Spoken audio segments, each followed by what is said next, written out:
Captain Sarah Martinez stared through the viewport of the ESS Curiosity as another Zarkax vessel dissolved into nothingness, its crew screaming across all frequencies before their communications cut to absolute silence. The alien weapon, what the Zarkax called void streams, looked like ribbons of pure darkness flowing through space, consuming everything they touched. Incoming transmission from the Zarkax flagship, Lieutenant Chen announced, his fingers dancing across the holographic interface. They're demanding our immediate surrender. Martinez squared her shoulders, studying the massive Zarkax warships that had cornered her small exploration fleet near the Horsehead Nebula. 3 human vessels against 12 alien warships. Not the best odds, but she'd faced worse during the Mars Rebellion. Put them through, she ordered. The alien commander materialized on the main screen, its crystalline body refracting light in complex patterns that their translation software had only recently learned to interpret as language.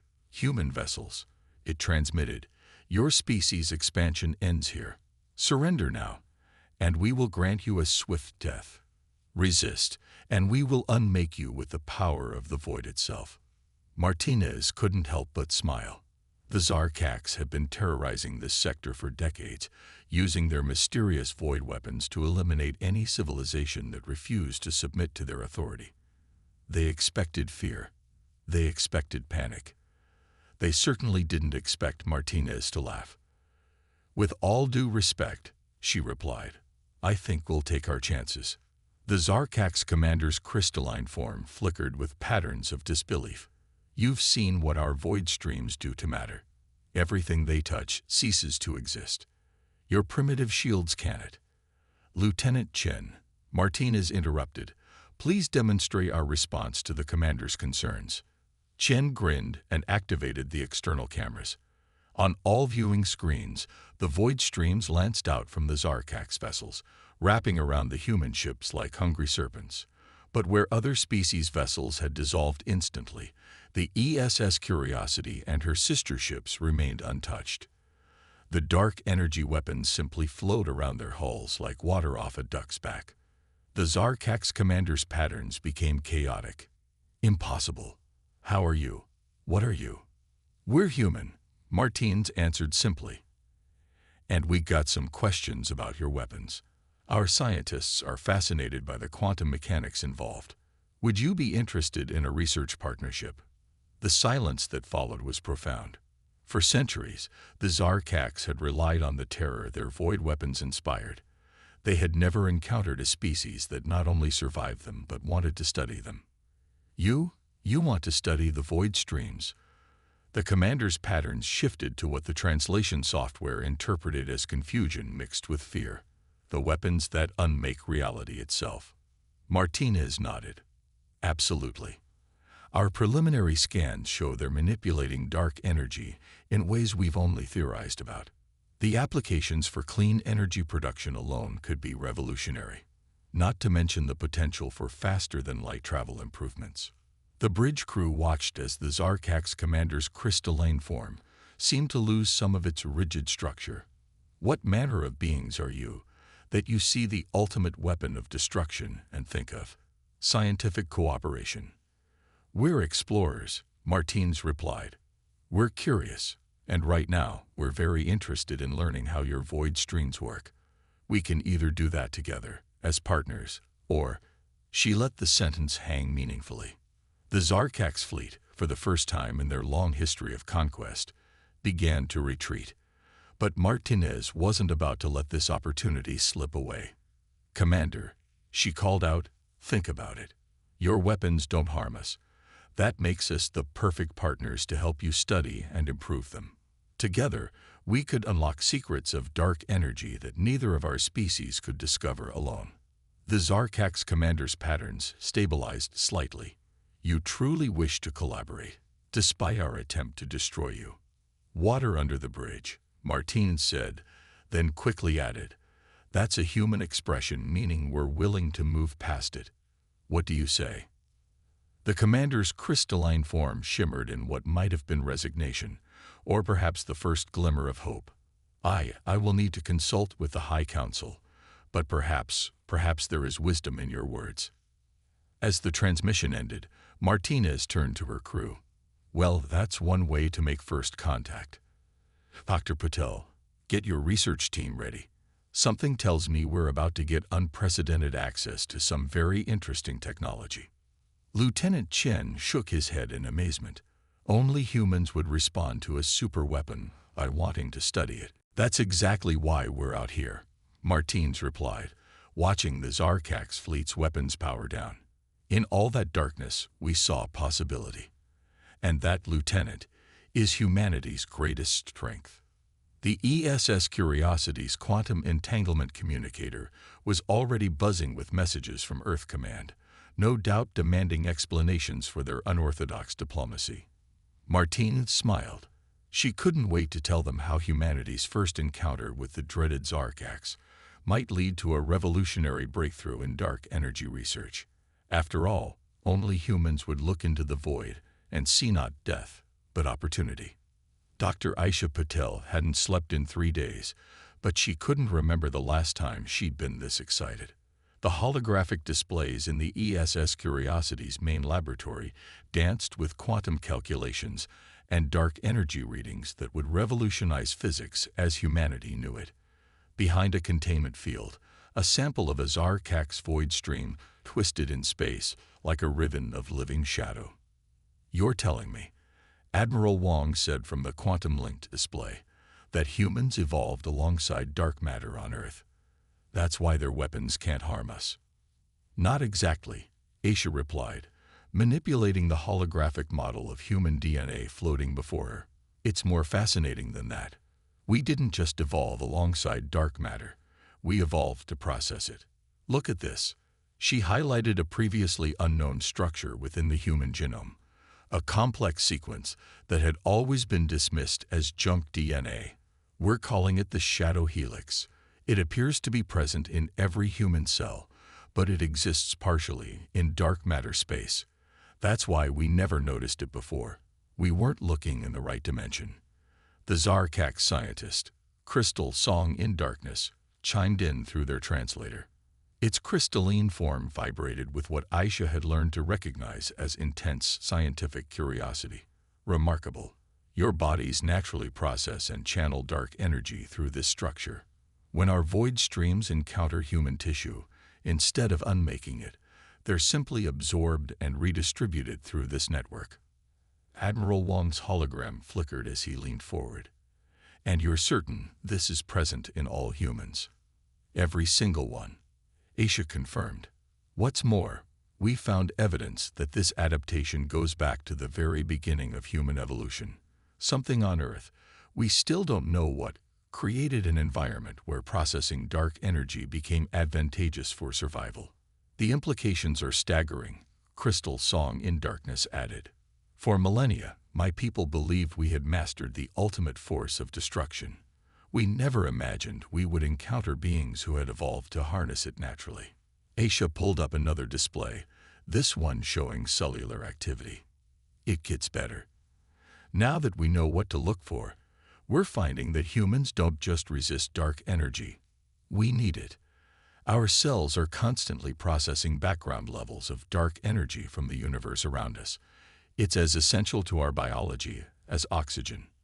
That's why human space exploration has been so successful," Crystal Song added, its patterns shifting with excitement. "Your ships, built by humans for humans, naturally incorporate materials and designs that channel dark energy safely. You've been building dark energy technology without even realizing it." Admiral Wong rubbed his temples. "Doctor, what are the military implications of this discovery?" "Honestly, it makes humanity virtually invulnerable to most advanced energy weapons in known space. Nearly every major military power bases their advanced weaponry on some form of dark energy manipulation. To them, it's the ultimate destructive force. To us, it's vitamins." Crystal Song's form sparkled with what might have been amusement. "The great irony is that the Zarkax spent centuries perfecting weapons that, against humans, are literally less harmful than a refreshing drink." "But the real breakthrough," Aisha continued, barely containing her excitement, is what we've learned about consciousness. The shadow helix doesn't just process dark energy, it uses it to support human consciousness itself. Our awareness, our very thoughts, exist partially in dark matter space. That's why human consciousness has been so difficult to study. We've only been looking at half of it. Admiral Wong's expression was grave. How do we keep this quiet? We don't, Aisha replied firmly. We're already drafting papers for publication. The Zarkak's scientists have agreed to co-author. Crystal Song's patterns shifted to what the translator interpreted as agreement.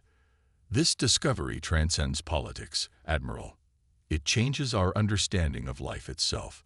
The universe is not what we thought it was, and humanity's existence proves it. Besides, Aisha added, keeping it secret would be pointless. Every species we encounter will notice that their dark energy weapons don't work on us.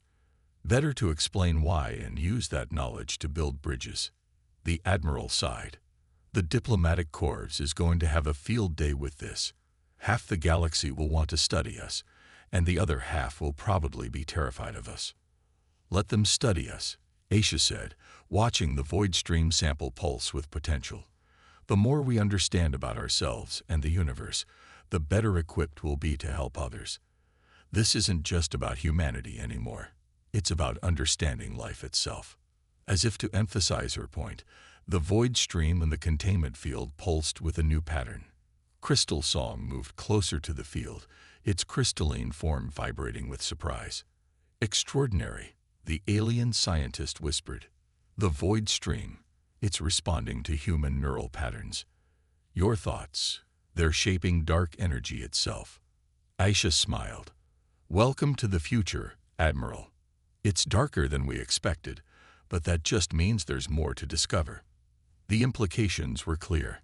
Humanity wasn't just immune to the most feared weapons in the galaxy. They were uniquely equipped to unlock the deepest mysteries of consciousness and reality itself. The age of human exploration was about to enter a whole new dimension.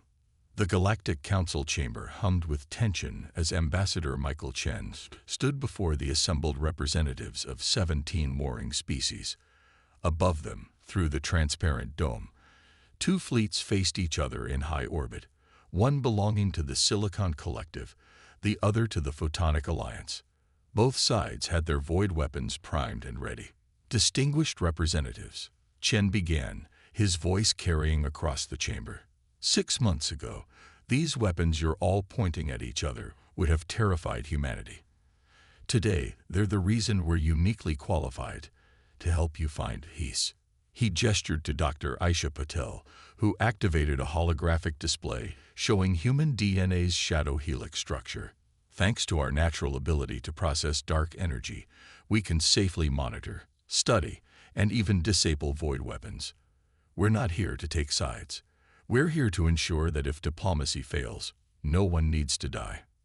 The Silicon Collective's representative, a crystalline being similar to the Zarkak's, but with a more angular structure, pulsed with skepticism. Your immunity to our weapons makes you dangerous. How do we know you won't use this advantage against us? Because we're already using it for you, Chen replied. He nodded to Captain Martinez, who stood at the chamber's communication console. Captain, please demonstrate. Martinez opened a channel to the human ships positioned between the opposing fleets. Operation Shadow Bridge is now active. The chamber's displays showed human vessels moving into formation, creating a barrier between the warring fleets. Then, something remarkable happened. The void weapons discharged by both sides, instead of dissipating harmlessly against human shields, were captured and channeled through the human ships in magnificent arcs of darkness. What you're seeing, Chen explained, is the first practical application of human dark energy processing on a large scale. Our ships aren't just blocking your weapons. They're collecting and redistributing the dark energy, preventing any waste or collateral damage to nearby space. The Photonic Alliance representative, a being of pure light contained within a specialized field, flickered with interest. You're harvesting our weapon's fire. Converting it, Dr. Patel corrected. Thanks to our understanding of the shadow helix, we can transform destructive void energy into useful power. The human ships you see aren't just creating a barrier. They're establishing the galaxy's first dark energy recycling network. Chen continued, every shot you fire at each other is being converted into energy that could power colonies, drive exploration, or fuel scientific research. We're turning weapons of war into tools for progress. The chamber fell silent as the implications sank in. The human ships continued their dance between the fleets, transforming deadly void streams into flowing rivers of usable energy. But this is only the beginning, Chen said, his voice soft but carrying. What you see as weapons, we see as proof that all of us, silicon, photonic, organic, or otherwise, are connected to the dark energy that permeates our universe. We've learned that consciousness itself touches this darkness. Perhaps that's why we fight over it so desperately. Then we'll stay right here, Martines answered from her console, converting every shot into useful energy, preventing any loss of life, for as long as it takes. We're very patient. The photonic representative flickered rapidly, their equivalent of laughter. You would turn our war into an energy collection program. Essentially, Chen smiled. Though we prefer to think of it as recycling with purpose, every void stream you fire adds to a growing network of dark energy collection points. Within a year, we estimate we could power half the galaxy's colonies just from converted weapons fire. And you would share this power with everyone. The silicon representative's tone was incredulous. Of course, Chen replied. Energy scarcity is one of the primary drivers of conflict. By creating an abundance of power and sharing it equally, we remove one of the fundamental causes of war. It's not just peacekeeping, it's peace-building. The chamber erupted in discussion, representatives from both sides calculating the implications. Shen watched as ancient enemies began talking about energy distribution rather than destruction, about cooperation instead of conquest. Dr. Patel moved to Chen's side. They're actually considering it, she whispered. The war that's raged for 3 centuries might end because we showed them a better use for their weapons. Chen nodded. Humans have always had a talent for turning deadly things into tools for survival. This is just the first step. Wait until we show them what else we can do with dark energy. Above them, the void streams continued to flow between the fleets, but now they moved with purpose and pattern, no longer weapons but the beginning of something new. Humanity's greatest gift to the galaxy might not be their immunity to its deadliest weapons, but their ability to see possibility in the darkness itself. The experimental ship Shadowdancer sliced through space like a dream through darkness. In its control center, Dr. Elena Rodriguez watched as her crew prepared for their most ambitious test yet. The vessel wasn't just built to withstand void energy. It was designed to consume it, process it, and use it in ways that were rewriting the laws of physics. Shadow drive at full capacity. Lieutenant James Wong reported from his station. Dark energy absorption rates at 200% of predicted values. Elena nodded, unable to hide her smile. After 5 years of research and development, humanity had moved far beyond merely being immune to void weapons. They had learned to hunger for them.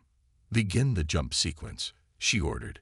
Let's show our observers what humanity can really do with dark energy. Through the quantum-linked communications array, representatives from 30 different species watched in fascination. The Shadowdancer had promised to demonstrate a new form of faster-than-light travel, one that would make traditional methods obsolete. The ship's external cameras showed streams of darkness flowing into specially designed collection ports along the hull. Where other species saw destruction incarnate, humans had engineered a way to feed on the void itself. The darkness flowed through the ship's systems, like blood through veins, powering something entirely new. Shadow drive synchronized with crew consciousness, Wong announced. Neural void interface stable and expanding. This was the true breakthrough. Humans hadn't just learned to use dark energy, they'd learned to think with it. The shadow helix in their DNA allowed them to extend their consciousness through the streams of void energy, sensing and shaping the darkness between stars.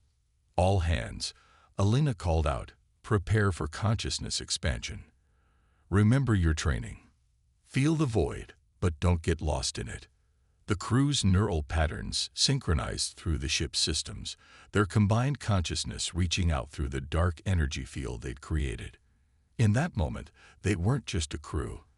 They were a single entity, their awareness stretched across the fabric of space-time itself.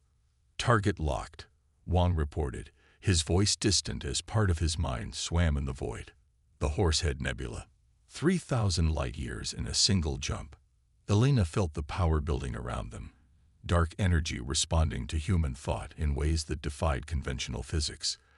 The observers watched in stunned silence as the shadow dancer began to glow with darkness.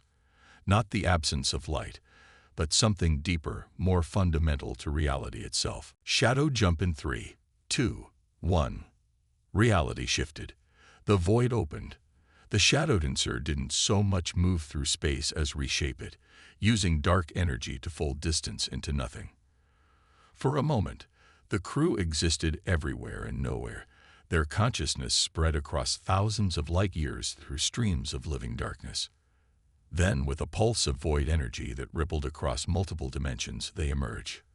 The Horsehead Nebula loomed before them, exactly as calculated. Jump completed, Wang reported, his voice returning to normal as the crew's consciousness reintegrated. Total transit time, 2.3 seconds. All systems nominal. Zero energy depletion. In fact, we've gained power from ambient dark energy absorption during the jump. Alina activated the quantum link to address the observers.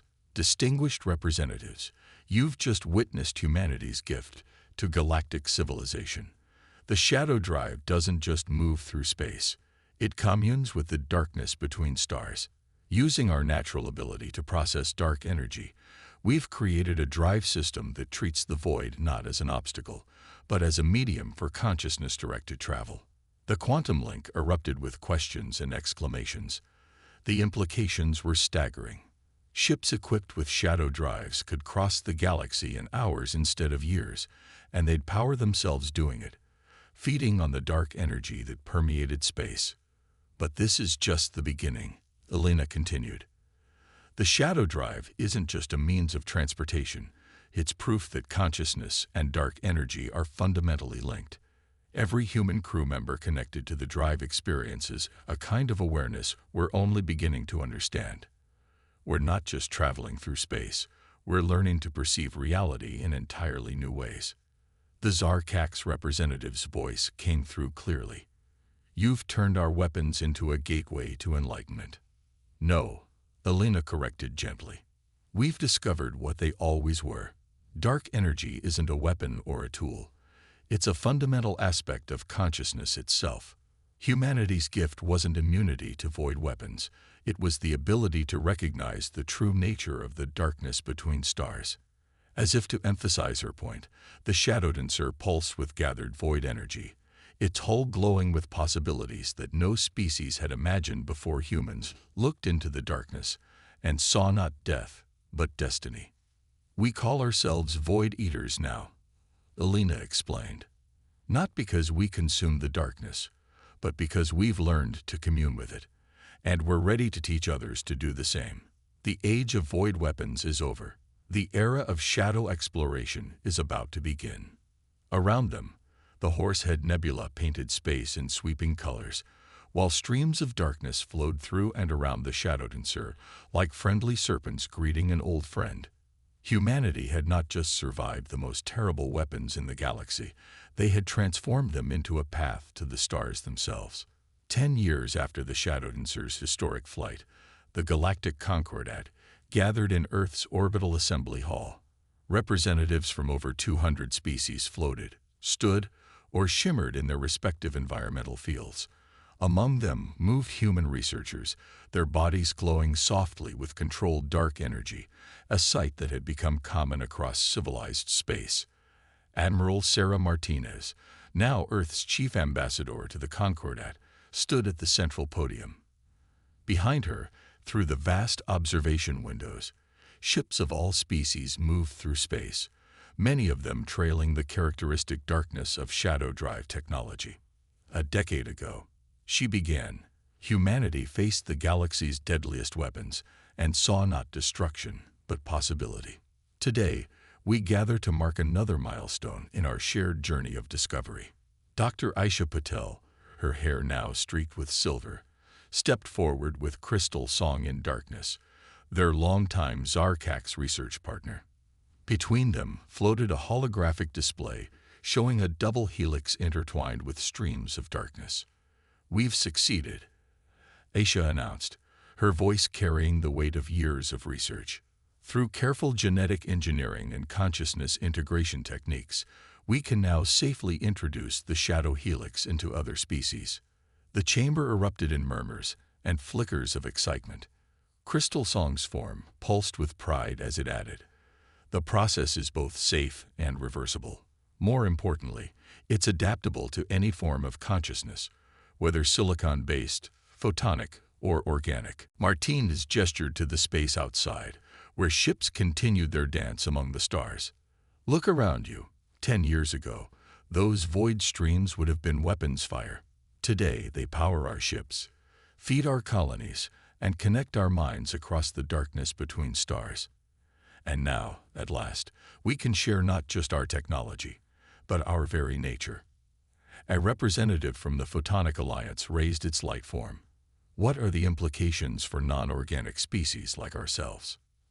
Aisha smiled. "The shadow helix isn't just DNA. It's a pattern that exists partially in dark energy space. We've learned to adapt it to any form of consciousness. Your people won't receive genetic modifications, but rather consciousness adaptations that achieve the same result." "The first trials have already been successful," Crystal Song added.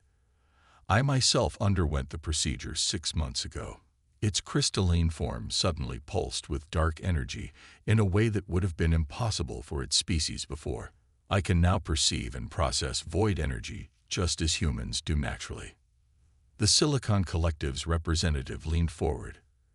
"And the military implications are irrelevant," Martinez replied firmly. "This isn't about weapons anymore. It's about evolution, about all of us taking the next step together. Humanity's gift wasn't immunity to void weapons. It was proving that the darkness between stars isn't our enemy. It's part of us, all of us." She gestured, and the chamber's lights dimmed. In the darkness, every modified being began to glow softly with controlled dark energy. Humans, Zarkax, and various other species who had undergone the procedure lit up like stars in the night sky. "This is what we've been working toward," Aisha explained. "Not just sharing technology, but sharing evolution itself. The shadow helix isn't just a quirk of human biology. It's a key to understanding consciousness itself. As more species adopt it, we're discovering new ways of thinking, new forms of communication, new possibilities we never imagined." "The age of division is ending," Crystal Song declared. "We used to fear the void between stars. Now we understand it's what connects us all." Martinez raised her hand, drawing streams of darkness from the air itself, a feat that still awed even those who understood the science behind it. 10 years ago, humanity looked into the darkness and saw possibility. Today, we invite all of you to do the same, not as students or disciples, but as fellow explorers of the greatest mystery we've ever encountered, consciousness itself. The chamber was silent for a moment. Then, one by one, representatives began to signal their assent. The Photonic Alliance, the Silicon Collective, even species that had once been bitter enemies found themselves united in curiosity about this new frontier. "Let the record show," Martinez announced, "that on this day, the Galactic Concordat voted unanimously to begin the Great Integration. The shadow helix will be made available to all species who wish to adopt it, along with the training needed to use it safely." As if in response, the void streams powering the ships outside pulsed with new energy. Humanity's greatest discovery wasn't their immunity to the galaxy's deadliest weapons. It was their ability to transform those weapons into tools of connection, understanding, and growth. The darkness between stars had once inspired terror. Now it inspired hope. And in that transformation lay the greatest victory of all. The moment when the galaxy looked into the void and, like humanity before them, saw not an end, but a beginning.